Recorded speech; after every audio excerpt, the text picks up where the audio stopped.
Welcome to The Wedding Wear with Officiating by Amanda.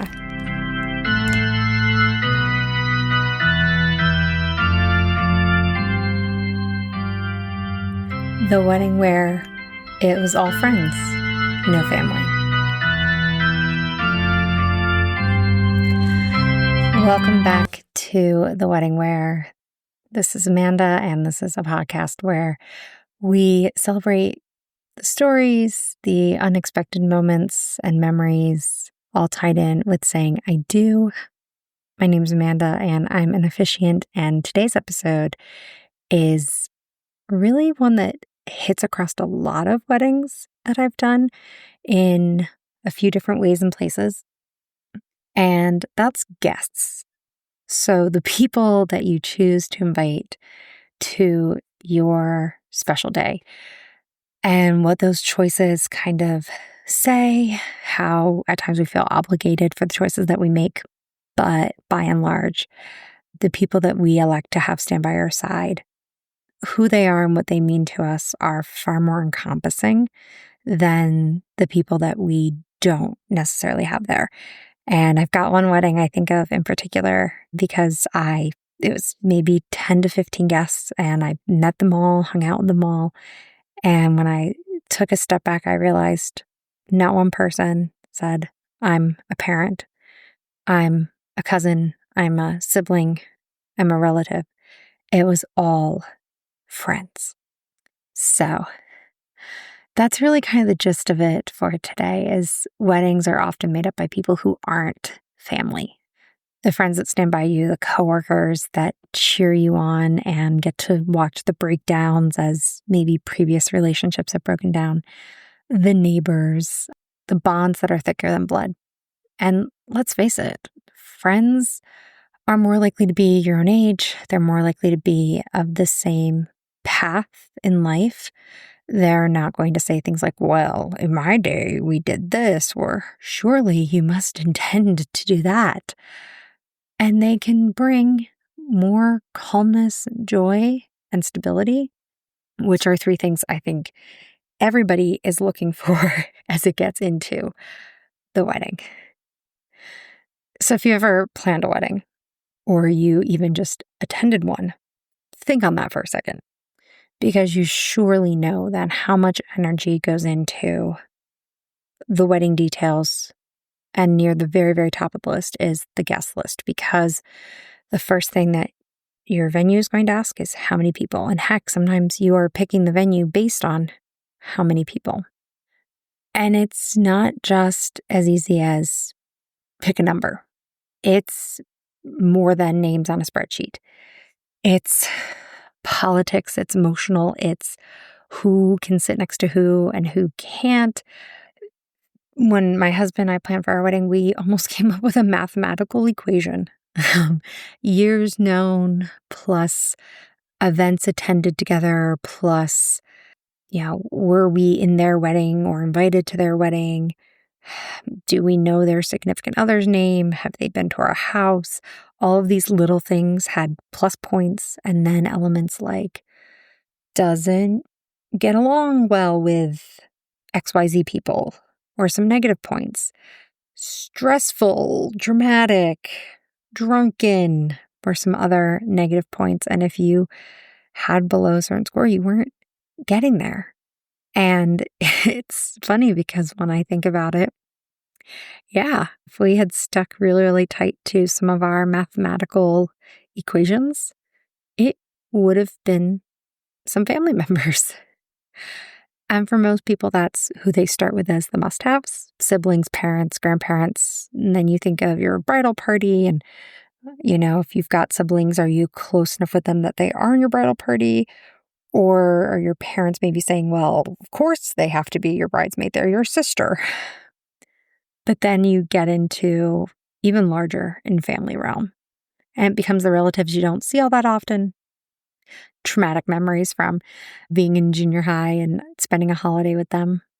And before you know it, you've got a big, massive list, and you're not really quite sure what to do with it. And you've realized that you've taken care of the immediate family, you've taken care of the best friends and the bridal party, but where you would start to maybe say, oh gosh, what about my coworker? What about my friends who've actually carried me through to this moment?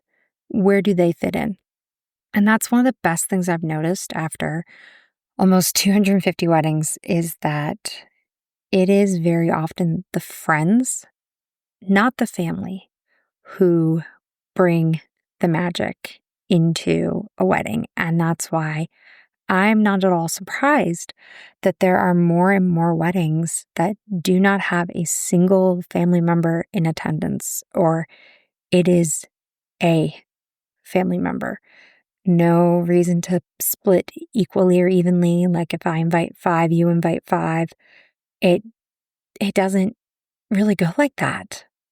So I had a couple who told me about how when they first met, the families were not not really happy about the relationship. To be fair, they were both very young and they were getting married very young, but they still wanted to get married. And so it was kind of we do the wedding route our parents are hoping, anticipating for us to do, the big shebang, but that means that they are there and not necessarily happy or questioning the choices and decisions every step of the way. Or we do something smaller and we just surround ourselves with the people who show up for us and who we want there for us. Their wedding was really great. They had friends, they had roommates, they had their favorite bartender. And it was really, really nice because everyone there had gotten to know the couple as the couple. No one came from the background of, oh, well, I knew who you were 10 years before when you were younger and this isn't what you dreamed of. Like, no, if they did know the couple before they met each other, they were able to grow with the idea of this couple being together. They were not stuck in a space of who either person once was or who in their mind or realm they thought that they could be. So that's really, really interesting. It's just, weddings really remind me that who's there matters so much more than how they're related to you and how they're connected. And you get a lot of couples after the wedding who connect in with friends or get a great new coworker and instantly think, oh, if fate had only brought us together sooner, you so should have been at my wedding, in my wedding, been a part of these people. And that's what makes it so tough, is that weddings are that day. It's not like oh gosh, I'd send them a Christmas card. Well, you have that opportunity every year to do that. So if they fall into your circle, you can start sending them Christmas cards. And if they don't fall into your circle or they fall out, you just kind of stop. Weddings and big family and life events are different. So let's talk practically for a moment, because yeah, if you're deciding that your family members aren't getting invited to your wedding, that's gonna be something. It's definitely worth a lot of conversations. And I know that it is such a privilege to have parents or grandparents still living. And so I'm sure that there are individuals who would go, oh my gosh, if only mine were alive, none of this nonsense, I would totally invite them. Different people, different relationships, different times, and different spaces is what we always have to keep in mind. Like, I couldn't imagine not having my dad walk me down the aisle, but then again, my dad's pretty perfect. All right, maybe not perfect, but he's pretty good. So you can't really make your decisions or impose your decisions on anyone else. Everyone's got to make them for themselves. And that's where people make their calls. Who is going to be in your corner? Is it the aunt who still calls you pumpkin and sees you like a little kid, and at every milestone tears up and really reflects on how far you've come and that makes you feel good about it, perfect. Top of the list inviter. Is it the best friend who's been the emotional anchor since your freshman year? Duh. Probably should be the maid of honor. But as you look at the relationships more and more, is it someone who drains your energy, criticizes your choices, makes you anxious? Someone that you're finding you put in more towards the relationship than maybe they do? Or someone that you haven't been on the same page with, or they haven't been on the same page with your spouse? That is another really key thing, is that the wedding is about the two of you. If this is someone who has ever thought and not come around to the idea that this relationship was going to go somewhere or be something, maybe they shouldn't be there. This very much falls into the category of the people who are like, oh, I'm friends with my ex. And yet the significant other is kind of uncomfortable that the ex is still in the picture or gets invited to weddings. You are definitely going to need to make sure you've got the guests on your list who make both of you happy and both of you comfortable. Someone loving you but not being respectful to your partner is not not an equal balance, or someone I would think would be top of mind and list for a wedding invite. Because at the end of the day, you don't owe anyone an invitation. And yes, there's some school of thought, if there's some financial money that parents are providing or other people are giving, there may come some strings attached with it. Talk about what those strings might be before accepting the money. If it's a gift, you can do what you want with a gift. If it is a sponsorship or an expectation or we're making this easier, or we are paying for the wedding, therefore just know what you got going. Every person that comes into the circle and the space that is your wedding should want to be there for the right reasons. And you should want them there for the right reasons, not out of obligation or guilt or fear of what they might say, or, if they're still going to talk to your mom after all is said and done. And if that's a few less people, a little more peace, I'd make that trade. Yeah, it could easily be the trade that you make. But then again, it's the conversation to have earlier on versus later on, because there's a difference in, we have figured out our guest list where we've booked the venue based off of this many people and no more cuts or deviations, versus, well, we started off inviting everyone who we were expected to invite or who we were supposed to invite. And then we decided they don't bring us joy, and we started cutting the guest list and we started rescinding invites. That's the kind of stuff that makes you end up on, like, Am I the Asshole on Reddit? Figure it out and have the conversations ahead of time. So one of the best weddings I did was outdoors, little gazebo. It was a marry now, party later type ceremony. And I've referenced it before, but about 10-15 guests, they all kind of got ready around with the bride and groom. Few that were in the bridal party, but most were friends. And as I got to talking with them, filling out the marriage license, chatting, I think it probably was the first wedding where absolutely nobody was a relative. And from getting to know the couple, I knew them both to be local-ish. So I was kind of shocked at first by, like, oh, their parents aren't here? Wow. Oh my gosh, like, their siblings didn't come?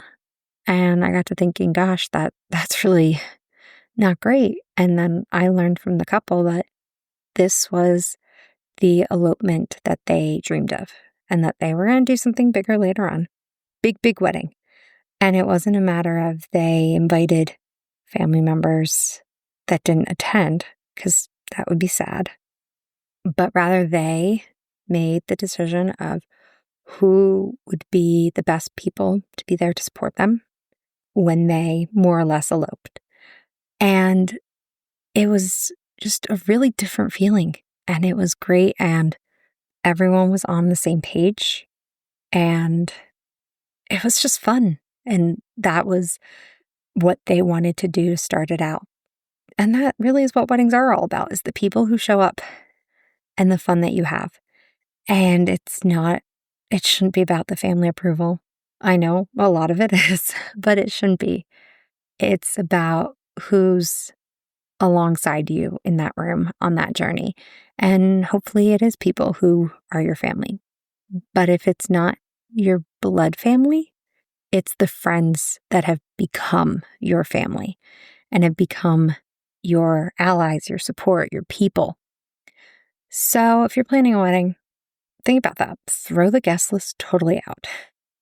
Who has been there for you? Who supported you? Who's made you laugh?